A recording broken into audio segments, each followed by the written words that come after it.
Susan Davidson is one of the co-owners of Glorious Organics Co-op out in Aldergrove. I know through many restaurants, and she supplies your restaurant as well, Burdock and Company. You're eating her salads, and she has amazing salads, and I've had it on numerous occasions in many restaurants that I've eaten at, and it's great to hear the perspective of growing organic vegetables in and around Vancouver. So please welcome Susan Davidson. It's a big trip for me. I don't do the loading bays in Vancouver anymore for a very good reason. You want me off the streets. However, thank you very much for inviting me, and here we are. First of all, I would like to explore just exactly what we're talking about when we use the word sustainable, and in order to do this, I have some props. You were welcome to bring a PowerPoint, which is just a foreign language to me, but I have a basket of things here. So I would like to have 3 people, one at a time, come up and just help me with this little audio-visual exploration of what sustainability is all about. So first person, who are you? All you have to do is hold a circle that has a color in it. So the first circle is green, and the green stands for environmental health. And as an organic farmer, you got a very good introduction to who I am, what I'm committed to, and how I do it, and how we have third-party verification. Our particular farm is in Aldergrove. We're on glacial moraine. Farmland in BC or in Canada is classified. 1 is your prime farmland, which apparently they're paving over in Calgary. 7 is barely marginal on the side of a mountain. We come in around 4 or 5. I've given tours to Dutch farmers who don't even think we're farming. They consider what we're doing a lifestyle. Okay, fine. The point is, we are growing on marginal land. We are all faced with the challenges of marginal land given what we've done to the climate. I have been farming for 30 years. I have never seen a season as unpredictable as this year. We have a master crop that is the culmination of 30 years of experience doing what we do on the land where we're doing it, and it's virtually useless because nothing is performing in the way that it has been. We have water when we don't need it. We have drought when we don't need it, and not enough water to accommodate the difference in it. We have air pollution. There's an estimate that there's 30% crop losses in the Fraser Valley just due to air quality. So we're all facing the challenges not only of climate chaos, but marginal opportunities, and we're doing the best we can. And our commitment is, in spite of, interesting, Andrea mentioning Adam Busby, because he was one of our first and best customers, and he said, look, could you guys just drop being the organic crap and grow this wonderful stuff so that it's not so expensive? Well, guess what, Adam? That's our bottom line. That's who we are, that's what we care about, and no, we're not going to do it cheaper for you by compromising what we believe in doing. So our first commitment is to the environment and to being as green as possible. Do we have challenges? Yep. Do we bring in off-farm inputs? Yes, because we can't grow as much compost as we need. Do we compost our human manure? Yes. Are we allowed to use it on our cash crops? No, because it's not considered to be safe. Do regulations work? Maybe, maybe not. But we do use it for our own personal consumption, and that's one of the greatest losses of fertility in our human system. We feel entitled to use potable water to flush it away. There is no way, and we need to figure out how to bring it back. We're working on it, but you won't be getting any crops from our human composting toilets. We're keeping those at home. Another commitment we make is to open pollinated seed, and we do that because we believe that there was a movement that started with the enclosure of the commons in Britain. As human beings, we feel entitled to eat, and we are privatizing every aspect of the whole human existence to the extent that we have a company like Monsanto declaring that its purpose in life is to own the means of producing food. We consider this to be unethical, immoral, and totally unsustainable. So by using open pollinated seed, it means we're producing the best crops we can with the best open pollinated seed available, and we can pass that seed between farmers unregulated. Will we always be able to do this? Maybe not. Percy Smizer ran up against it. I brought some Painted Mountain corn, which is very, very symbolically and nutritionally valuable to us. We can't sell it as certified organic corn because within 2 kilometers of our farm, there are dairy farms growing genetically engineered for silage corn crops. They could be contaminating our food, and as an organic farmer, I'm supposed to guarantee that none of my food contains GMO. I can no longer make that guarantee with corn. So we sell it as not certifiably organic so that you know what's happening to our food systems and the potential for people who choose to farm this way to maintain our integrity and even to comply with our own regulations.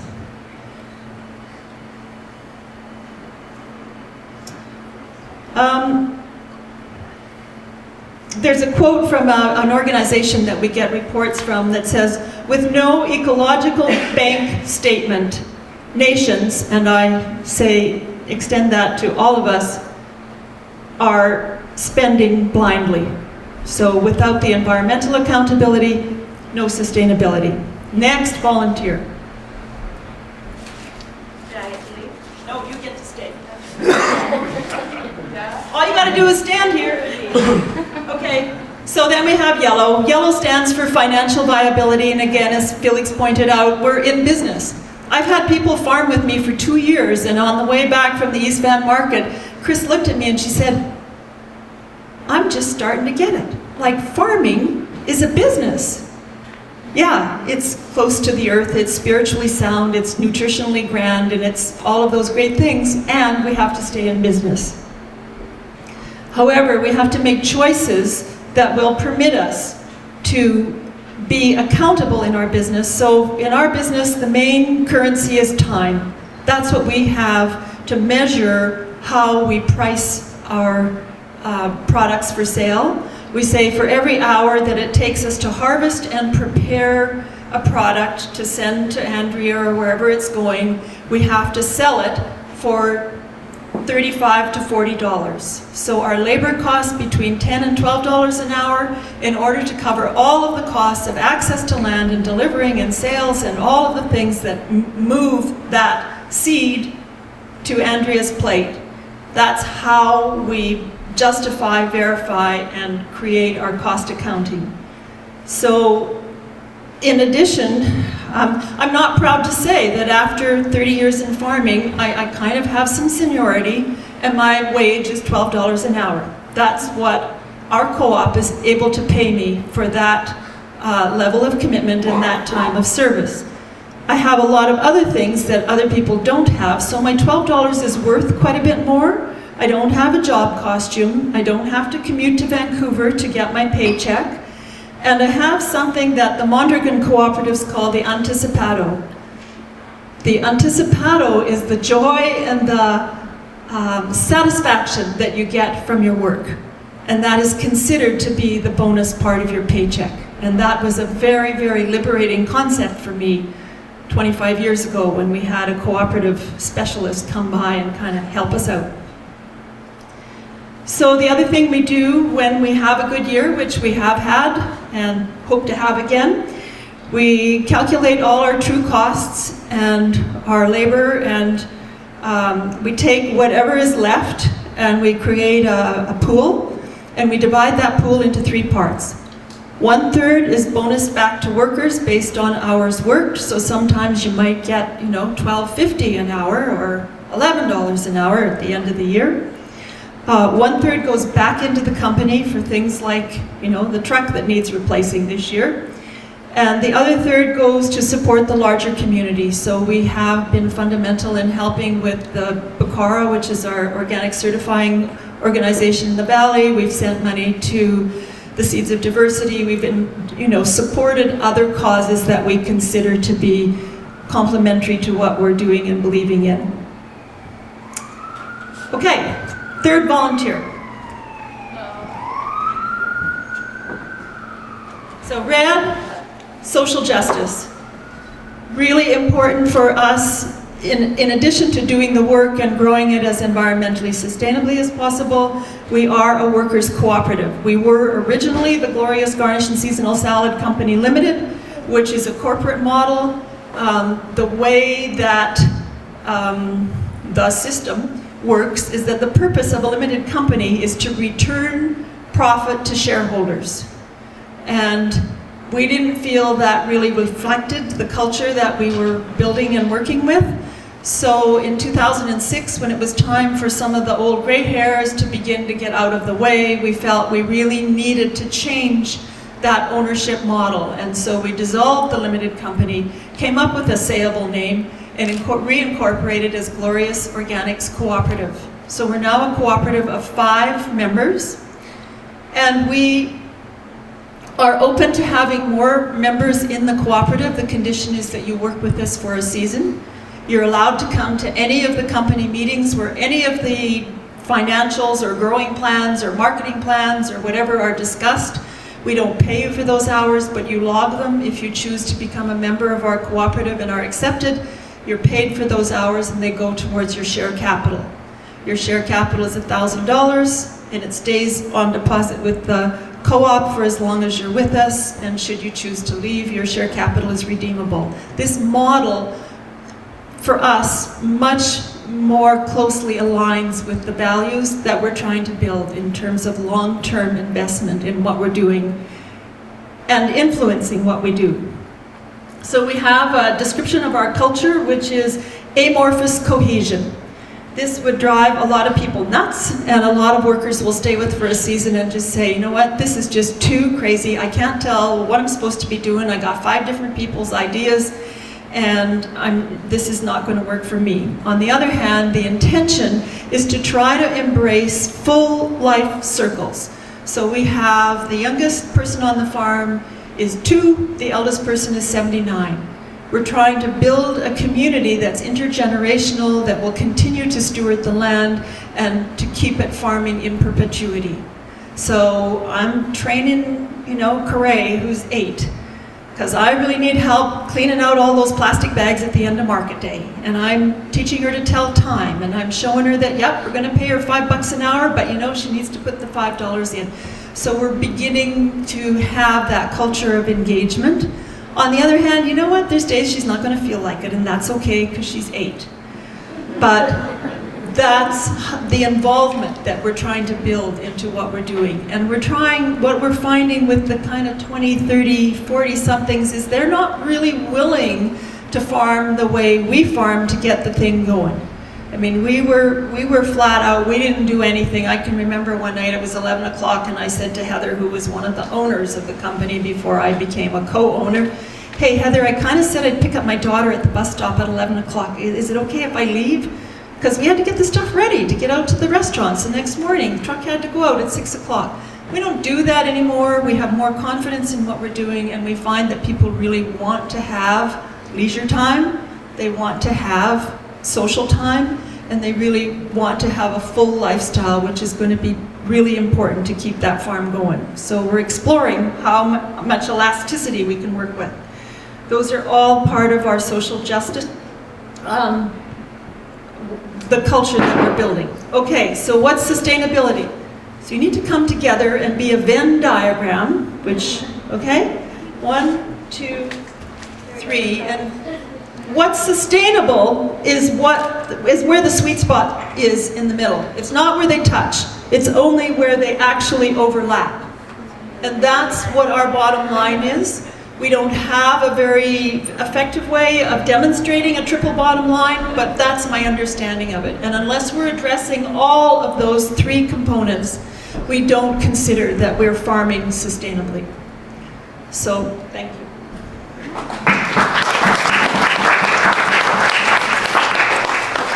Okay, so then we had about 6 burning questions, and I'll just fly through them. What's my role in all of this? Well, my role is, number 1, I'm the basil captain. My fingers are dirty because I was picking basil till 4 before I left to come here. It's a job that I love, and it's a job that I'm good at, and it's a job that I'm training others to do. So basil, just like the other 203 3 or however many things we grow. They're just like kids. They each have their own preference. They have to be treated in this way and that way. Don't put it in the fridge or your basil goes black and slimy. Lots of chefs don't learn this. We teach and we grow. I pick the basil so that it's only the usable parts. The rest of the biomass stays on the farm. So we're generating employment at the farm. Does it take longer to hand pick it like this? Instead of whacking it off and sending it into town and letting the chefs in town stand on their clogs and whatever high density mats they have and pick off the leaves? It doesn't make sense to me. Why not leave the rest of the plant there to plow back into the soil? So that's one of my real favorite things to do. And the full moon comes up this time of year and you're out there picking basil, boy, it's big. I'm also part of the sales and the customer service team, and I do the farmers markets, and I have done the loading bays, and I still like to connect with the chefs. And for me, it's really about listening to the customers, and that's been where I've kind of evolved to. So I spend more time in the office than I like. However, I still know that I'm contributing to a meaningful farming enterprise. How do I play into the sustainable food system? I stay home.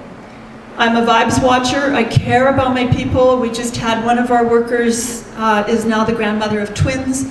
I want to see those pictures. They're up on the wall in our salad shack. I make smoothies for the nursing mom. Nursing twins can't be an easy job. That's part of the culture that we really care about. Part of my job is learning. I'm reading The Intelligent Gardener by Steve Solomon. I got to get on with, what we're doing as organic farmers is probably not enough, and he's going to help me understand what's happening to the soil and how to remediate for that. I mentor as much as people are interested in knowing, and more than that, I really try to listen, because I don't think the mentoring goes anywhere unless the ears are open.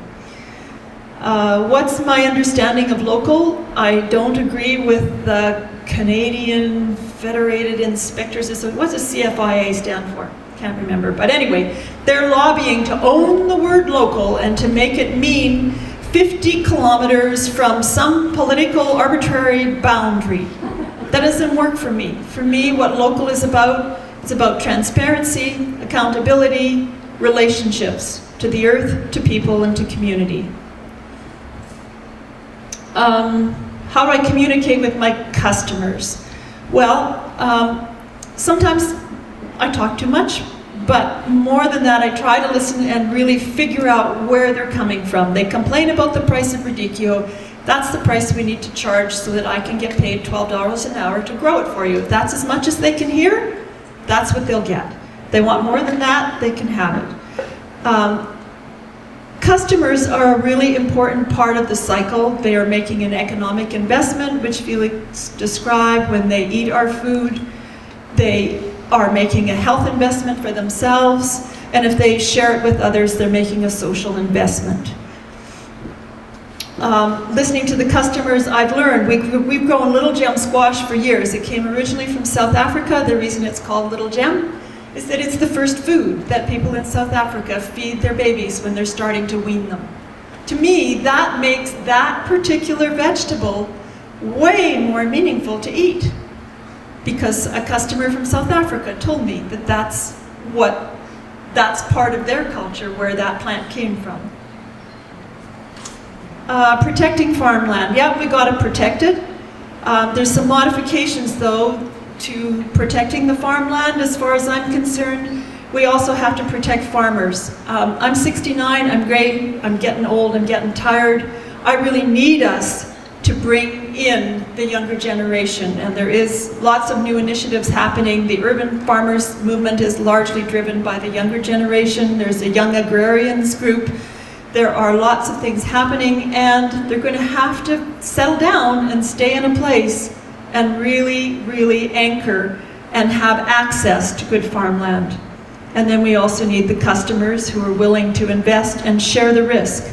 So part of our model is our land is owned cooperatively. How can I, as a farmer, at $12 an hour, pay a mortgage of $200,000 on 10 acres of land that's marginal soil, and grow food and sell it to you at the market for $3 a bunch?